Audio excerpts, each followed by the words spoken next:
ഇത് നമുക്ക് നല്ലൊരു അടിപൊളി ചിക്കൻ ടിക്ക മസാല ഉണ്ടാക്കിയാലോ. അതായത് തന്തൂരി ചിക്കൻ ഉണ്ടാക്കാനും ചിക്കൻ ടിക്ക ഉണ്ടാക്കാനും ടിക്ക ബിരിയാണി ഉണ്ടാക്കാനും എല്ലാത്തിനും ഈ ഒരൊറ്റ പൗഡർ മതി. ഒരുപാട് റെസിപ്പീസ് ഉണ്ടാക്കുക ഈ ഒരു പൗഡർ ഉണ്ടെങ്കിൽ. ഇതെങ്ങനെ ഉണ്ടാക്കണമെന്ന് കണ്ടു നോക്കിയാലോ.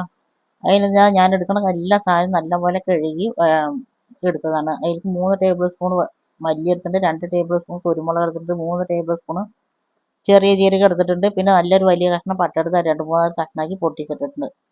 പിന്നെ ഒരു ജാതിപത്രി എടുത്തിട്ടുണ്ട്, 1 ടേബിൾ സ്പൂൺ വലിയ ജീരകം എടുത്തിട്ടുണ്ട്, 1 ടേബിൾ സ്പൂൺ പച്ച ഏലക്കായ എടുത്തിട്ടുണ്ട്, സാധാ ഏലക്കായ. പിന്നെ ഒരു 5-8 ഗ്രാമ്പു എടുത്തിട്ടുണ്ട്, ഒരു തക്കോലം എടുത്തിട്ടുണ്ട്. പിന്നെ എടുത്തിരിക്കുന്നത് ജാതിക്കാണ്. ജാതിക്ക ഒരുപാട് വേണ്ട, ഒരു തുണ്ട് മതി, അതും എടുത്തിട്ടുണ്ട്. പിന്നെ ഞാൻ കറുത്ത ഏലക്കായ 2 എടുത്തിട്ടുണ്ട്.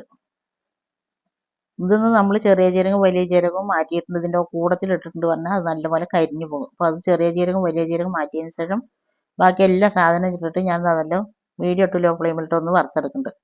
പിന്നെ ഞാൻ അതിലേക്ക് കുറച്ച് കാശ്മീരി 5-8 കാശ്മീരി മുളക് എടുത്തിട്ടുണ്ട്, ഒരു 5-6 എരിവുള്ള മുളക് എടുത്തിട്ടുണ്ട്, അതും നമ്മൾ വറുത്തെടുത്തിട്ടുണ്ട്. പിന്നെ ചെറിയ ജീരകം വലിയ ജീരകം അതിലേക്ക് ഒരു ബേ ലീഫ് ഇട്ടിട്ട് അതൊന്ന് നല്ലപോലെ ഒന്ന് വറുത്തെടുക്കുക. ഒന്ന് ജസ്റ്റ് ഒന്ന് വറുത്താൽ മതി. ഒക്കെ നല്ലപോലെ കഴുകി ഉണക്കിയത് കാരണം കൊണ്ട് ഒന്നും ഒരു ഫ്ലേവർ ഇങ്ങനെ വരുന്ന സമയത്ത് നമ്മളെല്ലാം ചട്ടിയിൽ നിന്ന് മാറ്റുക. പിന്നെ ഒരു തുണ്ട് വലിയ കഷ്ണം ചുക്കുണ്ടെങ്കിൽ നിങ്ങളുടെ അകത്ത് ചുക്കുണ്ടെങ്കിൽ ഇട്ട് കൊടുക്കുക. എൻ്റെ അകത്ത് ചുക്കില്ല, അപ്പോൾ ഞാനൊരു തുണ്ട് ഇഞ്ചി എടുത്ത് നല്ലപോലെ പൊടിയായിട്ട് അരിഞ്ഞ് അതും വറുത്തിട്ട് ഇട്ടിട്ടുണ്ട്.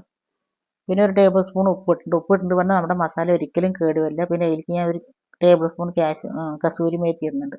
കസൂരി മേത്തി ഇടുമ്പോൾ നമുക്ക് നമ്മുടെ മസാല നല്ലൊരു ഫ്ലേവർ ഉണ്ടാവും, അടിപൊളി ഫ്ലേവർ ആയിരിക്കും. ഇതേപോലെ ചെയ്യാത്തവരൊന്ന് ചെയ്ത് നോക്കി ഇതിൻ്റെ ഫീഡ്ബാക്ക് താഴെ കമൻറ്റ് ബോക്സിൽ അറിയിപ്പിക്കുക.